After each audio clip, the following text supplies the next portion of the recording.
क्या आपके पास भी डीजल गाड़ी है और निश्चिंत बैठे हैं कि अभी तो पेट्रोल वालों का नंबर आया है, हम तो सेफ हैं, पेट्रोल में मिलावट है तो पेट्रोल गाड़ी वाले जाने, हमसे क्या?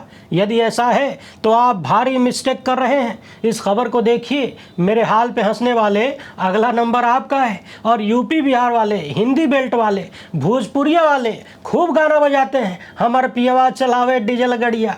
बहुत जल्द ये गाना बजा के नाचने का नहीं, रोने का मन करेगा और गाना पड़ेगा कि पियवा कैसे चलाई डीजल गड़िया, क्योंकि सरकार ने पूरा मामला सेट कर लिया है। पेट्रोल के बाद अब डीजल में भी कम से कम 15% की मिलावट का पूरा सूत्र तैयार किया जा चुका है। पेट्रोल में इथेनॉल मिला रहे थे, डीजल में क्या क्या मिलाएंगे, क्या मिलाएंगे, एकदम मोटी भाषा में हम आपको समझाएंगे। टकटकी लगाकर देखते जाइए और मेरी सालों पुरानी उस बात को याद करिए कि सबका नंबर आएगा, कोई बचेगा नहीं। अमृत काल का प्रसाद सबको खिलाया जाएगा, चाहे प्रेम से चाहे पटक के। इसलिए इस प्रसाद से बचना है तो पटकने वालों को ही पटखनी देनी पड़ेगी। ये मैं नहीं कह रहा हूँ, दिल्ली के पूर्व मुख्यमंत्री अरविंद केजरीवाल कह रहे हैं। E20 मामले पर इन्होंने एक बड़ी पहल करते हुए लंबा चौड़ा प्लान सेट किया है और बाकायदा सरकार से कह रहे हैं कि मान जाइए, इसी में भलाई है। साथ ही साथ चर्चा शुरू हो गई है कि क्या जेन जी की तरह पेट्रोल में मिलावट को लेकर भी जनता को आंदोलन करना पड़ेगा, तब मानेगी सरकार। और तो और, यदि डीजल में होने वाली छेड़खानी से बचना है तो क्या पेट्रोल में हो चुकी छेड़खानी के खिलाफ मैदान में उतरना पड़ेगा, क्योंकि पेट्रोल का तो ज्यादातर व्यक्तिगत इस्तेमाल होता है। डीजल में मिलावट तो एक मुश्त पूरे देश का भट्टा बिठा देगा। सभी बड़ी गाड़ियों में, फैक्ट्री में, परिवहन में ज्यादातर डीजल का प्रयोग होता है। कल भोरे भोरे एक बुजुर्ग आदमी ने फोन किया, कहने लगे कि लगता है देश की जनता की सुपारी लेके बैठे हैं ये लोग। अरे कौनो क्षेत्र तो छोड़ देते।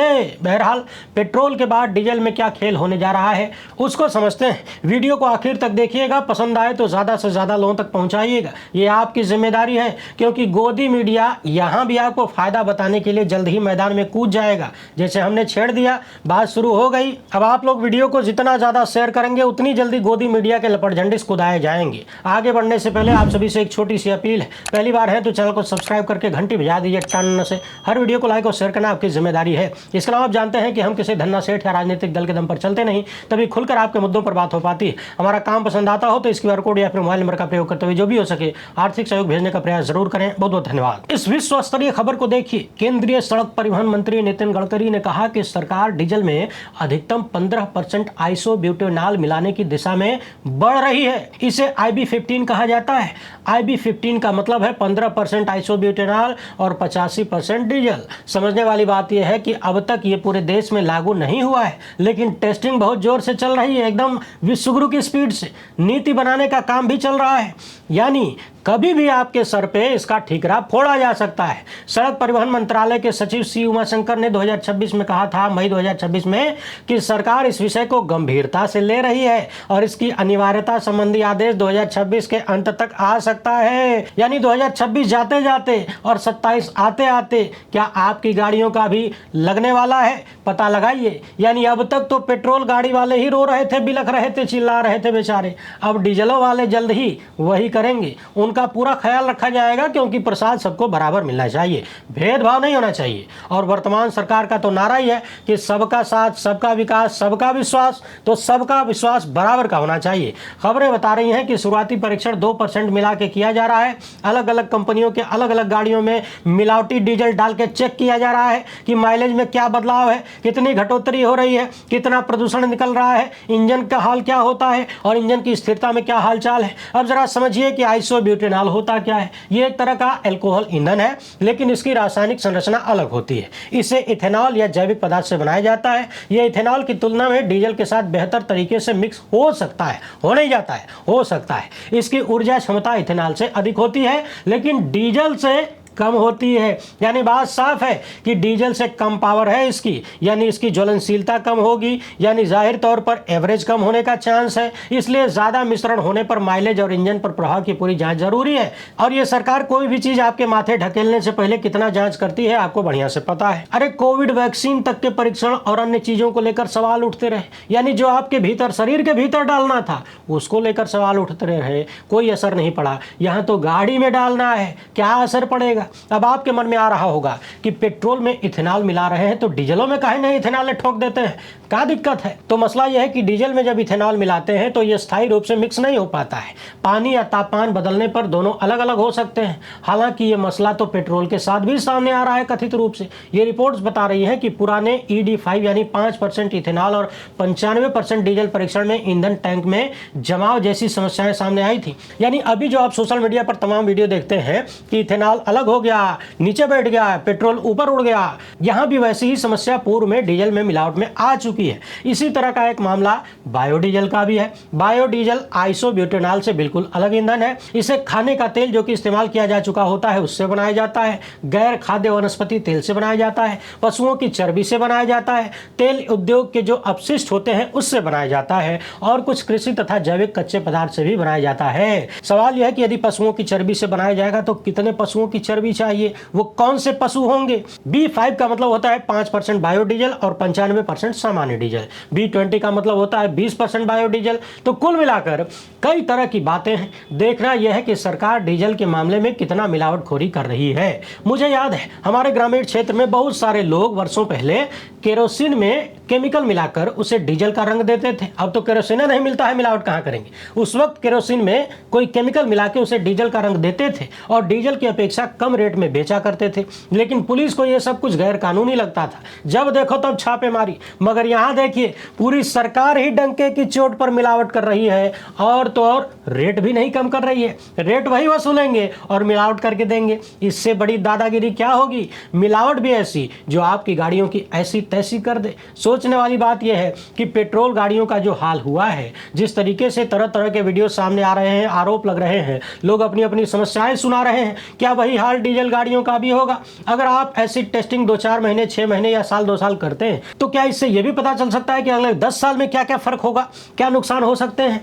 और इन सबसे महत्वपूर्ण बात यह है कि आसपास के तमाम देश जो भारत से ही तेल खरीदते हैं, छोटे छोटे देश हैं, वो अपने यहाँ मिलावट नहीं कर रहे हैं।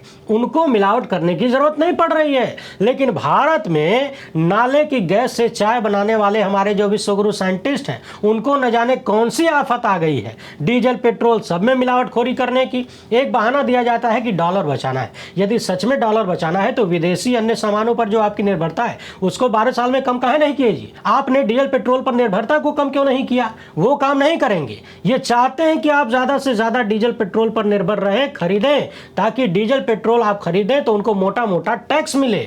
वरना सोचिए कि अगर इन्हें डीजल पेट्रोल की खपत को कम करना होता तो इलेक्ट्रिक कारें इतनी महंगी क्यों होती? क्यों नहीं सभी इलेक्ट्रिक कारों को खूब सस्ता कर दिया जाता है ताकि सभी लोग वही गाड़ी खरीदें? लेकिन नहीं है, उसको महंगा करके रखा है। दिखाने के लिए थोड़ी बहुत छूट दे देते हैं, लेकिन डीजल पेट्रोल की गाड़ियों की तुलना में वो बहुत महंगी है। इसीलिए महंगी है ताकि आप उसको ना खरीदें। आप डीजल पेट्रोल की गाड़ी खरीदें और डीजल पेट्रोल भरवा के सरकार की जेब भरते रहें और ये लोग लूटपाट के वोट चोरी करते रहें, सीट चोरी करते रहें। चीन के साथ हमारा आयात बढ़ता जा रहा है, निर्यात कम होता जा रहा है, व्यापार घाटा बढ़ रहा है, यानी विदेशी मुद्रा जा रही है। अरबों खरबों का हथियार विदेशों से खरीदा जा रहा है। डॉलर बचाना था तो हथियार बनाने की व्यवस्था करनी चाहिए थी ना। 12.5 साल में किए क्या? जिस तरीके से अग्निवीर मामले में आज तक समझ नहीं आया कि किसने ज्ञान दिया था 4 साल का ठेका वाला सैनिक रखने का, सेना को कमजोर करने का, उसी तरह डीजल पेट्रोल के मामले में भी समझ में नहीं आता कि किसने ज्ञान दिया पूरे देश की गाड़ियों को खराब करने का। एक मामला यह भी है कि अगर आपको विदेशी मुद्रा बचानी है, डॉलर बचाना है, तो जिन देशों से आप कच्चा तेल लेते हैं क्यों नहीं उनसे ऐसी व्यवस्था करते कि आप रुपया देके उनसे तेल खरीद लें? ये सब करने की हैसियत नहीं रह गई है। अब इस मामले पर दिल्ली के पूर्व मुख्यमंत्री अरविंद केजरीवाल क्या कुछ कह रहे हैं, उन्हें ध्यान से सुनिए और सोचिए कि पहले ही पेट्रोल में मिलावट करके आपका महीने का खर्चा बढ़ाया जा चुका है। वो पेट्रोल की खपत हो या फिर इंजन में आ रही खराबी, पार्ट्स को बदलने में जो पैसा खर्चा हो रहा है वो भी तो आप ही की जेब से जा रहा है। समझने वाली बात यह है कि ज्यादातर सामानों की ढुलाई में डीजल का प्रयोग ही होता है। सिंचाई में यानी खेती में डीजल का प्रयोग होता है। यदि डीजल में मिलावट होगी तो मिलावट की वजह से वाहन मालिकों का खर्चा बढ़ेगा, गाड़ियों में खराबी आएगी तो और खर्चा बढ़ेगा। एक तो उन्हें ज्यादा डीजल खरीदना पड़ेगा, दूसरे गाड़ियों में बार बार रिपेयरिंग का खर्चा बढ़ेगा, तो उसकी भी वसूली देश की जनता यानी आप ही से तो करना होगा? ट्रांसपोर्ट वाले अपनी जेब से देंगे नहीं, यानी ट्रांसपोर्ट और महंगा होगा। ट्रांसपोर्ट महंगा होगा तो हर चीज़ महंगी होगी। किसानों का मामला देखिए, जब उनकी खेती की लागत बढ़ेगी तो जाहिर सी बात है कृषि उत्पाद भी महंगे होंगे ही, करना ही पड़ेगा। अब अपने दिमाग की बत्ती जलाइए और हिसाब लगाइए कि डीजल पेट्रोल में मिलावट करके सरकार आपको क्या देना चाहती है और आपसे क्या लूट लेना चाहती है। पिछले दिनों महाराष्ट्र के नेता उद्धव ठाकरे ने शिवाजी पार्क में कहा था कि छात्रों के आंदोलन के बाद अगला मुद्दा E20 पेट्रोल का है। इससे पहले कांग्रेस समेत तमाम राजनीतिक दलों ने खुलकर E20 का विरोध किया, इससे उठने वाली समस्याओं को दिखाया। राहुल गांधी लगातार लोगों से मिलकर दिखाते रहे। खुद अरविंद केजरीवाल भी मैकेनिकों के पास पहुंचे थे। वीडियो पसंद आई हो तो ज्यादा से ज्यादा लोगों तक पहुंचाइए, यह आपकी जिम्मेदारी है, मगर उससे पहले पूर्व सीएम को सुनते जाइए। सभी लोगों को बहुत बहुत बधाई हो। देश के युवाओं ने एक अहंकारी सरकार को झुका दिया और धर्मेंद्र प्रधान जी को इस्तीफा देना पड़ा जनता के सामने। अब मेरी प्रधानमंत्री जी से निवेदन है कि लगे हाथों E20 का भी मामला सॉल्व कर दो। लोग बहुत ज़्यादा परेशान हैं, लोगों की गाड़ियां ख़राब हो रही हैं, माइलेज ख़राब हो रही है। तो इसीलिए प्रधानमंत्री जी से निवेदन है कि इससे पहले कि ये भी मुद्दा बड़ा बने, आप ही आगे बढ़ के इसको सॉल्व कर दो। तो इस दिशा में सभी लोगों को साथ लाने के लिए इस शनिवार को एक कार्यक्रम हम आयोजित कर रहे हैं, national town hall against E20। इसमें हमें उम्मीद है कि हज़ारों लोग पार्टिसिपेट करेंगे। ये सुबह 12 बजे शुरू होगा। जो लोग दिल्ली और आसपास के शहरों के लोग हैं जो फिज़िकली आ सकते हैं वो कॉन्स्टिट्यूशन क्लब में पहुँचें, 11:30 बजे तक पहुँच जाएं। और जो लोग दिल्ली के बाहर के और फिज़िकली नहीं आ सकते, ऐसे हमें उम्मीद है कि हज़ारों की संख्या में लोग ऑनलाइन जुड़ेंगे। ऑनलाइन जुड़ने के लिए एक फ़ोन नंबर है 8588883212, 8588883212। इस नंबर पे व्हाट्सएप कर दीजिए। हम शुक्रवार को शाम तक आपको एक लिंक भेज देंगे। आप अगले दिन सुबह 11:30 बजे के बाद किसी भी टाइम उस पर लिंक पे क्लिक करेंगे तो आप ऑनलाइन हमारे साथ जुड़ सकते हैं। इस टाउन हॉल में हमारी उम्मीद है कि हम इस इशू पे इंटरेस्ट रखने वाले सभी एक्सपर्ट्स को, सभी पीड़ितों को, जो लोग दुखी हैं इस मुद्दे से, जिनकी गाड़ियां ख़राब हो गई हैं, जो इस मुद्दे में इंटरेस्ट रखते हैं, एक्सपर्ट्स हैं, सब लोगों को एक प्लेटफॉर्म पे लाके सबको बोलने का मौका देंगे। और आगे की रणनीति तय होगी कि इस मुद्दे पे सरकार को कैसे फोर्स किया जाए कि सरकार इस E20 को विड्रॉ करे। तो मेरी लोगों से विनती है कि ज़्यादा से ज़्यादा संख्या में इसमें पार्टिसिपेट करें। फिज़िकली आना चाहें फिज़िकली भी कर सकते हैं और वर्चुअली आना चाहें वर्चुअली भी पार्टिसिपेट कर सकते हैं। अगर आपका कोई प्रश्न है तो आप बता सकते हैं। सर, आपने कहा कि इससे पहले कि यह मुद्दा बड़ा बने, सरकार से अपील की, क्या आप लोग नेशन वाइड इसको लेकर प्रोटेस्ट की? सब कुछ करेंगे। अभी ये शुरुआत है, बीच में हो गया था। आपको याद होगा मैंने एक ऑनलाइन पिटीशन भी शुरू की थी प्रधानमंत्री के नाम। उसमें 2 लाख से ज़्यादा चिट्ठियाँ आ चुकी हैं, जिसको लेके अगले हफ्ते मैं प्रधानमंत्री के घर भी जाऊंगा, लेकिन वो इसके बाद, शनिवार के बाद। तो अभी शनिवार को इसमें ज़्यादा से ज़्यादा लोग पार्टिसिपेट करें। सर, अभी जो सरकार की तरफ से आश्वासन दिया गया था छात्रों पे कार्रवाई नहीं होगी, बिहार, पश्चिम बंगाल, कई राज्यों में पुलिस एक्शन दिख रहा है, वो सही नहीं है। इस तरह से अपने ही लोगों के ऊपर इस तरह से एक्शन लेना सही नहीं है। खासकर पूरे देश के सामने सरकार ने ये वादा किया कि हम छात्रों पे कोई एक्शन नहीं लेंगे, लेकिन अब छात्रों के ऊपर पुलिस कार्रवाई की जा रही है, मुकदमे किए जा रहे हैं, लाठीचार्ज किया जा रहा है। तो इससे तो यही लगता है कि ये सरकार झूठी है, जो भी बोलती है अपने बात पे कायम नहीं रहती है। सर, आज संसद में बिल लाया जा रहा है, उसमें कड़े कानून बनाने की बात की जा रही है। 5 साल और 10 करोड़ प्रधानमंत्री के पिछले 4-5 साल के स्टेटमेंट्स उठा के देख लो, सोशल मीडिया पे खूब चल रहे हैं। 2 साल पहले प्रधानमंत्री ने पार्लियामेंट में ही बोला था कि हम ऑलरेडी कड़े कानून बना चुके हैं। फिर जो 2024 का मास्टरमाइंड था उसको इन्होंने बड़े तामझाम के साथ गिरफ्तार करवाया। गिरफ्तार कराने की 3 महीने में उसको बेल करा दी और अब पिछले हफ्ते सीबीआई ने उसकी क्लीन चिट देके उसका मुकदमा वापस ले लिया। तो अगर नियत ही नहीं है सरकार की प्रधानमंत्री जी की नीयत ही नहीं है पेपर लीक रोकने की, प्रधानमंत्री जी की नीयत ही नहीं है माफिया के खिलाफ एक्शन लेने की। तो जो मर्जी कानून बना लो, कानून बनाने से क्या होता है?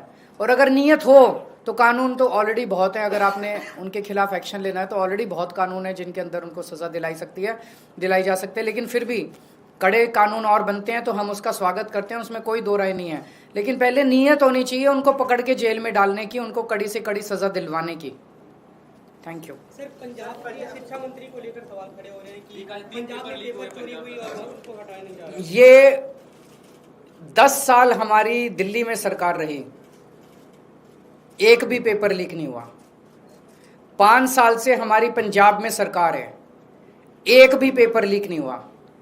ये बात इनको चुभ रही है बहुत बुरी तरह से, और ये देश के सारे देश के सामने है कि भारतीय जनता पार्टी के हर राज्य के अंदर पेपर लीक हो रहे हैं, और आम आदमी पार्टी की 2 राज्यों में सरकार बनी, एक भी पेपर लीक नहीं हुआ।